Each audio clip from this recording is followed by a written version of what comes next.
Bangladesh versus India 3টি টি-20 ম্যাচের জন্য নাজমুল হোসেন শান্তকে ক্যাপ্টেন রেখে 15 সদস্যের দল ঘোষণা করা হয়েছে, যেখানে 9 মাস পর দলে ফিরেছে মেহেদী হাসান মিরাজ। তাছাড়া পারভেজ হোসেন ইমন এবং রকিবুল হাসান অনেক দিন পর দলে ফিরেছেন।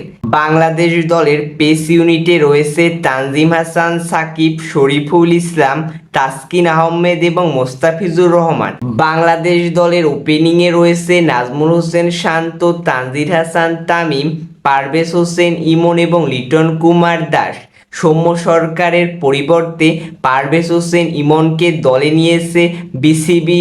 তো এক নজরে বাংলাদেশ দলে যারা রয়েছে: নাজমুল হোসেন শান্ত ক্যাপ্টেন, তানজিদ হাসান তামিম, পারভেজ হোসেন ইমন, তাওহিদ হৃদয়, মাহমুদুল্লাহ রিয়াদ, লিটন কুমার দাস, জাকির আলী অনিক, মেহেদী হাসান মিরাজ, শেখ মেহেদী হাসান, রিশাদ হোসেন, মোস্তাফিজুর রহমান, তাসকিন আহমেদ, শরীফুল ইসলাম, তানজিম হাসান সাকিব, রাকিবুল হাসান।